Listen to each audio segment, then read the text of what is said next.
Welcome to سلسلہ ہدایت قرآن سنت اور اہل بیت علیہم السلام۔ آج ہم قرآن مجید کی ایک اہم سورۃ التکاثر پر گفتگو کا آغاز کر رہے ہیں۔ اس سورہ کے آپ دیکھیں تو متعدد نام منقول ہے۔ ایک نام تو التکاثر ہے ہی، کیونکہ یہ لفظ سورہ کے بالکل شروع میں آیا ہے اور اس کا مطلب ہے کثرت فضائل پر یا کثرت پر فخر کرنا۔ دوسرا نام الحکم التکاثر بھی ہے، کیونکہ سورہ اسی جملے سے شروع ہوتی ہے۔ ایک اور نام مقبرہ بھی وہ ذکر کیا گیا ہے، کیونکہ سورہ میں قبرستان کا، مقابر کا ذکر آتا ہے۔ یہ سورہ کل 8 آیات پر مشتمل ہے۔ الفاظ کی تعداد تقریباً 28 اور حروف کی تعداد 120 کے قریب بیان کی جاتی ہے، حالانکہ یہ بات بھی ذہن میں رہے کہ ان گنتیوں میں تھوڑا بہت اختلاف پایا جاتا ہے۔ اچھا، اس کے مقام نزول کے بارے میں بھی اختلاف ہے۔ بعض مفسرین اسے مدنی کہتے ہیں اور بعض مکی۔ تاہم زیادہ روایت اور قرائن سے یہی لگتا ہے کہ یہ مکی سورہ ہے۔ اس کا زمانہ نزول بھی وہ وحی کے بالکل ابتدائی دور اور ہجرت حبشہ کے درمیان کا بتایا جاتا ہے، سورۃ القوثر کے بعد۔ تو تکاثر کا جو مرکزی موضوع ہے وہ قیامت پر ایمان کی تاکید ہے۔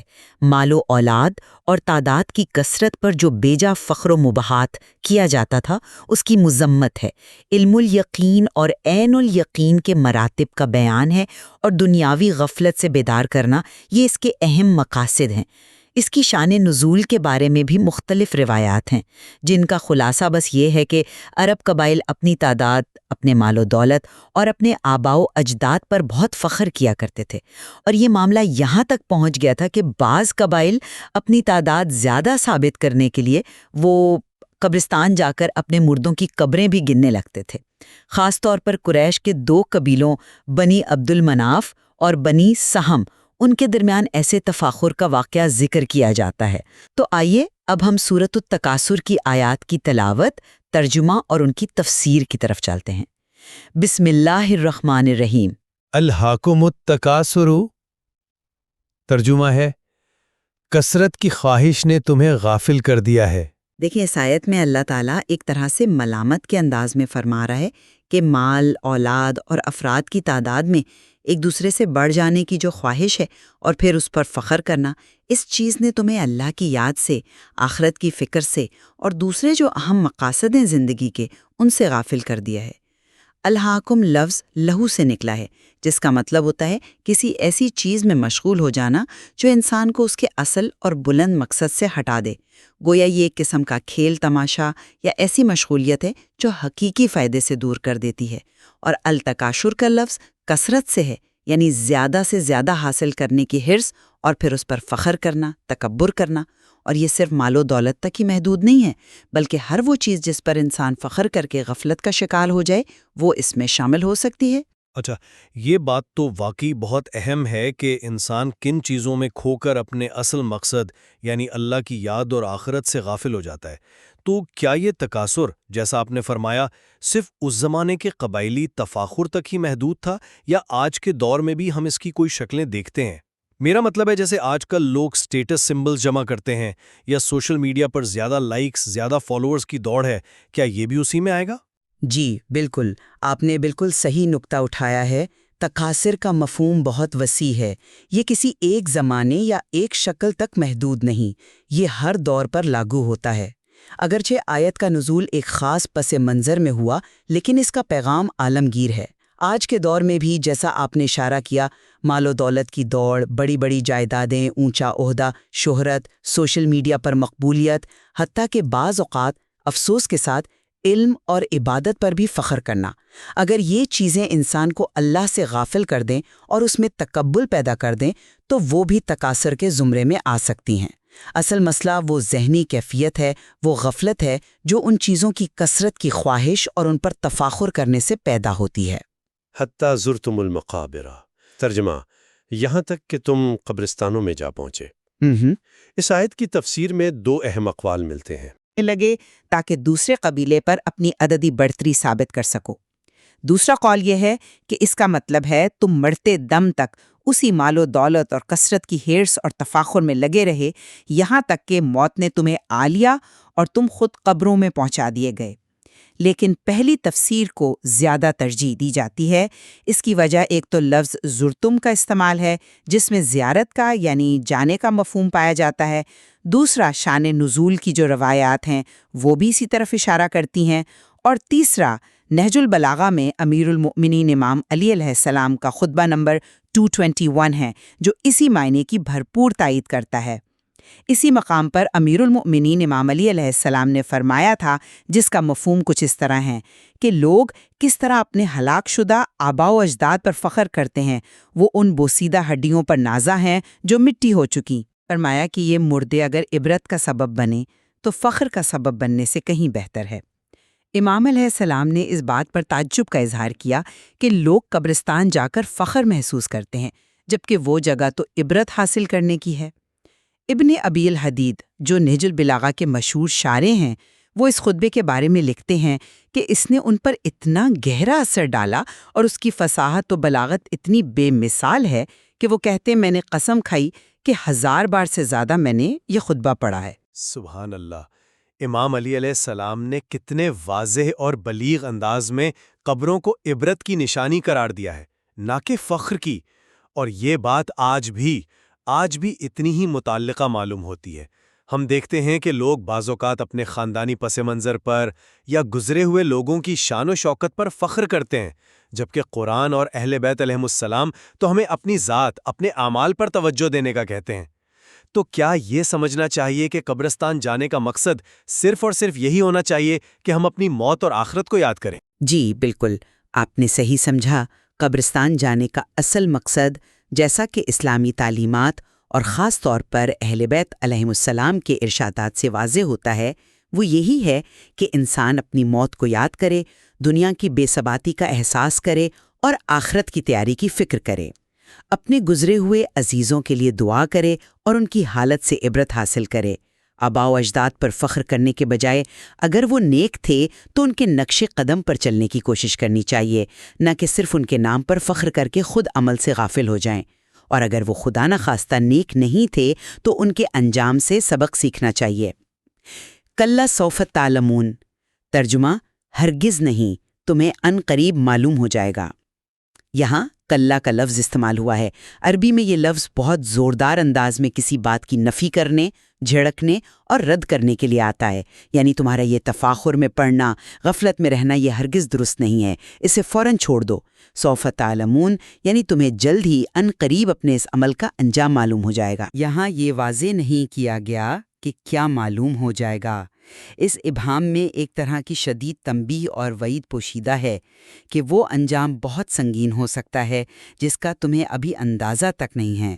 ثم کلا سوف تعلمون، ترجمہ پھر ہرگز نہیں، تمہیں ان قریب معلوم ہو جائے گا۔ اب دیکھیں، اسی جملے کو دوبارہ دہرایا گیا ہے، ثم یعنی پھر کا لفظ استعمال ہوا ہے، جو مزید تاکید اور شاید وقفے کے بعد آنے والی مزید سنگینی کو ظاہر کرتا ہے۔ اس تکرار کی وجہ کیا ہے؟ بعض مفسرین نے تو کہا کہ یہ محض تاکید کے لیے ہے تاکہ بات اچھی طرح دل میں اتر جائے، لیکن اہل بیت علیہم السلام سے جو روایات ملی ہیں ان کی روشنی میں اس کی ایک زیادہ گہری تفسیر بیان کی گئی ہے۔ تفسیر مجمع البیان میں امیر المؤمنین امام علی علیہ السلام سے ایک روایت نقل ہوئی ہے کہ آپ نے فرمایا، جس کا مفہوم ہے کہ ہم لوگ عذاب قبر کے بارے میں شک میں مبتلا تھے یہاں تک کہ سورہ الحاکم التکاثر نازل ہوئی۔ پھر آپ نے فرمایا کہ اس میں اللہ نے فرمایا کلا سوف تعلمون، یعنی عذاب قبر کے بارے میں جان لوگے، ثم کلا سوف تعلمون یعنی قیامت کے عذاب کے بارے میں جان لوگے۔ تو اس روایت سے یہ معلوم ہوتا ہے کہ پہلی وعید کا تعلق عالم برزخ یعنی قبر کے عذاب سے ہے اور دوسری وعید کا تعلق قیامت کے دن کے عذاب سے ہے، کہ یہ دو الگ الگ مراحل کے انجام کی طرف اشارہ کر رہی ہے۔ پہلا مرحلہ موت کے فوراً بعد یعنی قبر یا برزخ کا انجام، اور پھر دوسرا قیامت کے دن کا حتمی انجام۔ اس میں تو غافلوں کے لیے بہت شدید تنبیہ ہے۔ جی ہاں، بالکل ایسا ہی ہے۔ یہ تکرار اس بات پر زور دیتی ہے کہ غفلت اور تکافر کا نتیجہ صرف دور مستقبل یعنی قیامت میں ہی سامنے نہیں آئے گا، بلکہ اس کا آغاز تو موت کے فوراً بعد ہی ہو جائے گا۔ یہ عذاب قبر کا بھی ایک طرح سے اس بات ہے، اور اس بات کی بھی تاکید ہے کہ انسان کو ہر لمحہ اپنی ذمہ داری کا احساس رہنا چاہیے، غفلت کی گنجائش نہیں ہے۔ کلا لو تعلمون علم الیقین، ترجمہ: ہرگز نہیں، کاش تم یقینی علم کے ساتھ اس کے انجام کو جانتے ہوتے۔ ایک بار پھر کلّا کہہ کر ان کے طرز عمل کو، ان کی سوچ کو رد کیا جا رہا ہے۔ پھر فرمایا کہ اگر تمہیں علم الیقین حاصل ہوتا تو تم ہرگز اس طرح دنیاوی کثرت پر فخر کرنے اور غفلت میں مبتلا نہ ہوتے۔ علم الیقین، یہ یقین کا پہلا درجہ ہے۔ یقین کا مطلب کیا ہے؟ کسی چیز کا ایسا پختہ علم، ایسا ادراک جس میں شک کی کوئی گنجائش نہ رہے۔ یہ ایمان سے بھی ایک بلند تر درجہ ہے۔ جیسا کہ امام محمد باقر علیہ السلام فرماتے ہیں کہ یقین تقوی سے بھی بلند درجہ رکھتا ہے، اور ایک اور جگہ فرمایا کہ لوگوں میں یقین سے کمتر کوئی چیز تقسیم نہیں ہوئی، یعنی یہ بہت بڑی نعمت ہے۔ امام جعفر صادق علیہ السلام نے فرمایا کہ یقین کی صحت یہ ہے کہ اللہ کو ناراض کر کے لوگوں کو راضی نہ کیا جائے، اور یہ بھی فرمایا کہ اللہ نے عدل و انصاف کو، اللہ نے راحت و سکون کو یقین اور رضا میں رکھا ہے۔ تو علم الیقین وہ یقین ہے جو دلائل سے، غور و فکر سے، شواہد سے حاصل ہوتا ہے۔ جیسے آپ دھواں دیکھیں تو آگ کے وجود کا یقینی علم حاصل ہو جاتا ہے۔ تو اگر انسان کو آخرت کا، حساب کتاب کا، جزا و سزا کا ایسا ہی یقینی علم حاصل ہو جائے تو ظاہر ہے اس کی پوری زندگی بدل جائے۔ جی، علم الیقین کا حصول تو یقیناً زندگی بدل دینے والا تجربہ ہوگا۔ یہ حاصل کیسے کیا جا سکتا ہے؟ کیا یہ صرف کتابیں پڑھنے یا علمی دلائل سے ملتا ہے، یا اس کے لیے کوئی عملی کوشش، کوئی مجاہدہ بھی درکار ہے؟ اور اگر یہ حاصل ہو جائے تو پھر انسان دنیاوی چیزوں کی طرف کیسے دیکھتا ہے؟ علم یقین صرف خشک علمی دلائل کا نام نہیں ہے، یہ یقیناً قرآن و سنت پر گہرے غور و فکر سے، اللہ کی نشانیوں پر جو کائنات میں بھی ہیں اور خود ہماری ذات میں بھی ہیں، ان پر تدبر کرنے سے، ذکر الہی کی کثرت سے اور نیک اعمال پر پابندی سے حاصل ہونے والی ایک قلبی بصیرت ہے۔ یہ علم اور عمل کا امتزاج ہے۔ جب یہ یقین دل میں گہرا اترتا ہے تو انسان کی ترجیحات بدل جاتی ہیں۔ اسے دنیا کی حقیقت، اس کی ناپائیداری اور آخرت کی اہمیت کا حقیقی ادراک ہو جاتا ہے۔ پھر وہ فانی چیزوں پر فخر کرنے یا ان کے پیچھے بھاگنے کے بجائے باقی رہنے والی نیکیوں اور اللہ کی رضا کے حصول کو اپنی زندگی کا مرکز بنا لیتا ہے۔ اس کی نظر میں مال و دولت، شہرت، طاقت، ان سب چیزوں کی حیثیت ثانوی ہو جاتی ہے، اور اس کی زندگی میں ایک حقیقی سکون اور اطمینان آ جاتا ہے۔ لَتَرَوُنَّ الْجَحِيمَ، ترجمہ: تم ضرور دوزخ کو دیکھو گے۔ یہ آیت جو ہے، یہ پچھلی آیت لو تعلمون علم الیقین کا جواب محذوف مانا جاتا ہے۔ یعنی اگر تمہیں علم الیقین ہوتا تو تم یہ تکاثر نہ کرتے، اور یہ بات یقینی ہے کہ تم جہنم کو دیکھ کر رہو گے۔ اب اس آیت کی تفسیر میں دو ممکنہ تفسیریں ہیں۔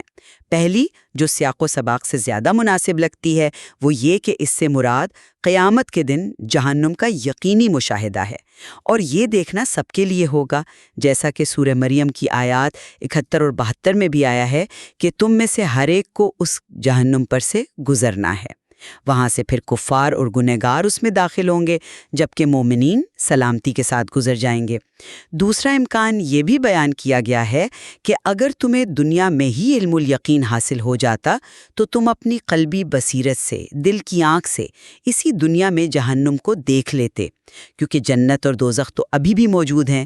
تاہم اکثر مفسرین نے پہلی تفسیر کو ہی ترجیح دی ہے کہ یہ آخرت میں ہونے والے مشاہدے کا بیان ہے۔ پھر تم اسے یقین کی آنکھ سے دیکھ لو گے۔ یہ یقین کا دوسرا درجہ ہے اور علم الیقین سے بلند تر ہے، جسے عین الیقین کہتے ہیں۔ عین الیقین کا مطلب ہے کسی چیز کو براہ راست اپنی آنکھوں سے دیکھ لینا۔ پہلے آیت 6 میں جہنم کو دیکھنے کا ذکر تھا، لَتَرَوْنَ الْجَحِيمَ، اب اسے عین الیقین سے دیکھنے کا ذکر ہے۔ گویا پہلے شاید دور سے مشاہدہ ہو اور پھر بالکل قریب سے، اتنا واضح طور پر آنکھوں سے دیکھنا کہ کوئی شک و شبہ باقی نہ رہے۔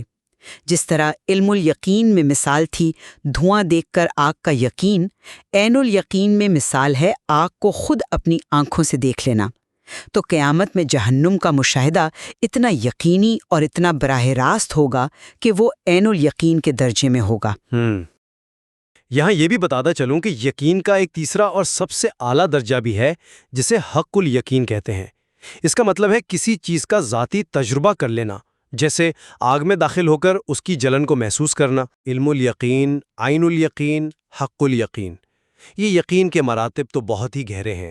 میرا سوال یہ ہے کہ کیا یہ مراتب صرف آخرت سے ہی متعلق ہیں یا دنیا میں بھی ان کا کوئی تجربہ ممکن ہے؟ خاص طور پر عین الیقین اور حق الیقین کا کیا دنیا میں بھی کوئی اس درجے پر پہنچ سکتا ہے؟ دیکھیں، اگرچہ ان مراتب کا جو کامل ظہور ہے وہ تو آخرت میں ہی ہوگا، خاص طور پر جنت اور جہنم کے مشاہدے اور تجربے کے حوالے سے، لیکن ان کی ایک جھلک یا کہہ لیں کہ ایک خاص درجہ دنیا میں بھی اہل معرفت اور اللہ کے مقرب بندوں کو حاصل ہو سکتا ہے۔ علم الیقین تو جیسا ہم نے بات کی غور و فکر سے حاصل ہوتا ہے، عین الیقین کا تعلق قلبی مشاہدے یا کشف سے ہو سکتا ہے، جہاں انسان اپنی باطنی آنکھ سے ان حقائق کو دیکھتا ہے جنہیں عام لوگ نہیں دیکھ سکتے۔ اور حق یقین ایک ایسی کیفیت ہے جہاں انسان حق کے ساتھ فنا ہو کر اس کا ایک طرح سے حصہ بن کر اس کا تجربہ کرتا ہے۔ یہ بہت ہی بلند مقامات ہیں جو اللہ اپنے خاص الخاص بندوں کو ہی عطا کرتا ہے۔ جیسا کہ امام رضا علیہ السلام نے فرمایا کہ لوگوں میں یقین سے کمتر کوئی چیز تقسیم نہیں ہوئی، یعنی یہ اتنی قیمتی اور نایاب نعمت ہے۔ پھر آیت 8 ثم لتسألن یومئذ عن النعیم، ترجمہ پھر اس دن تم سے نعمتوں کے بارے میں ضرور پوچھا جائے گا۔ قیامت کے دن جب جہنم کا مشاہدہ کرا دیا جائے گا، اس کے بعد تم سب سے اللہ کی عطا کردہ نعم یعنی نعمتوں کے بارے میں لازماً ضرور سوال کیا جائے گا۔ پوچھا جائے گا کہ ان نعمتوں کو کیسے استعمال کیا، ان کا شکر ادا کیا یا ناشکری کی، انہیں اللہ کی اطاعت میں لگایا یا اس کی نافرمانی میں استعمال کیا۔ اب سوال یہ ہے کہ النعیم سے کیا مراد ہے؟ اس میں مفسرین کے مختلف اقوال ہیں۔ بعض نے عام مادی نعمتیں مراد لی ہیں، جیسے صحت، امن، فراغت، ٹھنڈا پانی، کھانا پینا وغیرہ۔ ایک روایت میں ہے کہ امام علی علیہ السلام نے فرمایا کہ اس سے مراد امن، صحت اور فراغت ہے۔ ابو حنیفہ کا قول نقل کیا جاتا ہے کہ انہوں نے کھانا پینا مراد لیا تھا۔ بعض نے معنوی نعمتیں مراد لی ہیں، جیسے دین، ایمان، قرآن، رسول اللہ صلی اللہ علیہ وسلم کی ذات مبارکہ۔ لیکن اہل بیت علیہم السلام سے کثرت کے ساتھ جو مستند روایات مروی ہیں، ان میں النعیم کی سب سے کامل، سب سے اہم ترین تفسیر ولایت محمد اور آل محمد علیہ السلام کی گئی ہے۔ اللہ تعالیٰ اس سے کہیں بلند و برتر ہے کہ وہ قیامت میں کھانے پینے جیسی معمولی چیزوں کے بارے میں تم سے سوال کرے گا، بلکہ النعیم سے مراد ہم اہل بیت کی ولایت ہے، جس کے ذریعے اللہ نے لوگوں کو گمراہی سے نکال کر ہدایت دی اور ان کے دلوں میں الفت پیدا کی۔ متعدد روایات میں یہ الفاظ آئے ہیں کہ نحن النعیم، یعنی ہم اہل بیت ہی وہ نعمت ہیں جس کے بارے میں سوال ہوگا۔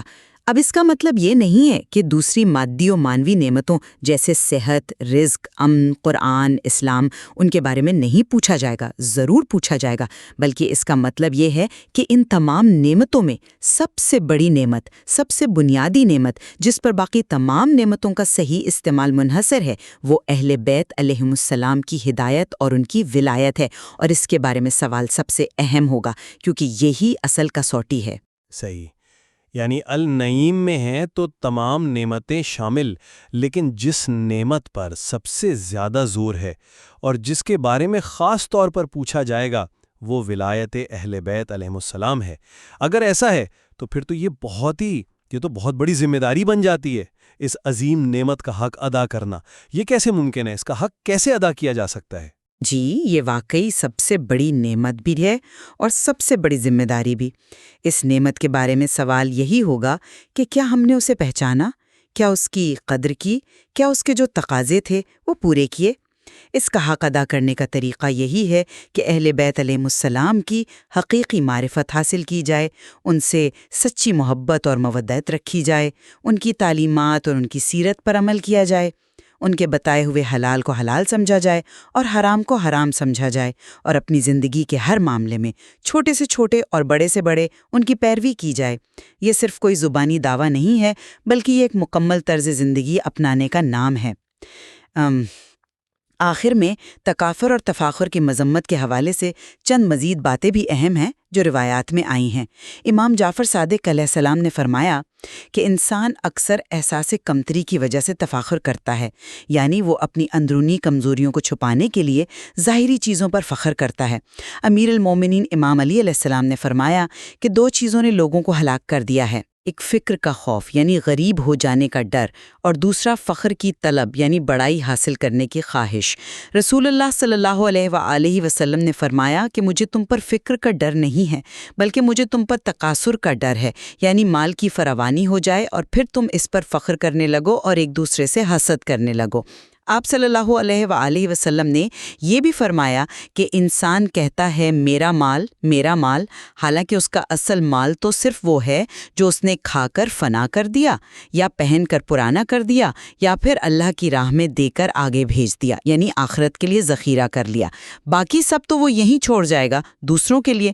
تو خلاصہ کلام یہ ہے کہ سورۃ التکافر ہمیں دنیا کی جو عارضی چمک دمک ہے اور کثرت پر فخر کرنے کی جو مہلک بیماری ہے اس سے خبردار کرتی ہے۔ یہ بیماری ہمیں آخرت سے غافل کر دیتی ہے۔ یہ سورہ ہمیں موت کی، قبر کی اور قیامت کی یاد دلاتی ہے، اور اللہ کی عطا کردہ نعمتوں اور ان میں بھی خاص طور پر ہدایت اور ولایت جیسی عظیم نعمتوں کی جواب دہی کا احساس دلاتی ہے۔ اس سورہ کی تلاوت کے کچھ فضائل بھی بیان ہوئے ہیں۔ ایک روایت میں ہے کہ جو اسے پڑھے گا اللہ تعالیٰ روز قیامت اس سے دنیاوی نعمتوں کا حساب نہیں لے گا اور اسے ایسا ثواب ملے گا جیسے اس نے 1000 آیتیں تلاوت کی ہوں۔ امام صادق علیہ السلام سے مروی ہے کہ جو شخص فرض نماز میں اس کی تلاوت کرے اسے 100 شہیدوں کے برابر ثواب ملے گا، اور جو نفل نماز میں پڑھے اسے 50 شہیدوں کے برابر ثواب ملے گا۔ ایک اور روایت میں ہے کہ سوتے وقت اس کی تلاوت کرنا عذاب قبر سے محفوظ رکھتا ہے۔ واقعی یہ سورہ تو دل کو جھنجھوڑ دینے والی ہے۔ یہ ہمیں بار بار یاد دلاتی ہے کہ زندگی کا اصل مقصد کیا ہے اور ہمیں کن چیزوں کو اہمیت دینی چاہیے اور کن چیزوں سے بچنا چاہیے۔ دنیاوی کثرت کی دوڑ میں آخرت کو بھول جانا، یہ تو سب سے بڑا خسارہ ہے۔ اللہ تعالی ہمیں اپنی نعمتوں کی قدر کرنے اور ان کا صحیح حق ادا کرنے کی توفیق عطا فرمائے، خاص طور پر ایمان اور ولایت کی نعمت کی۔ آمین پروردگار، ہم سب کو دنیا کی محبت اور تفاخر کی غفلت سے محفوظ فرما۔ ہمیں اپنی نعمتوں بالخصوص نعمت ایمان و ولایت اہل بیت علیہم السلام کی قدر دانی کرنے اور ان کا صحیح حق ادا کرنے کی توفیق عطا فرما۔ ہمیں موت اور آخرت کی تیاری کرنے والا بنا دے۔ آمین یا رب العالمین۔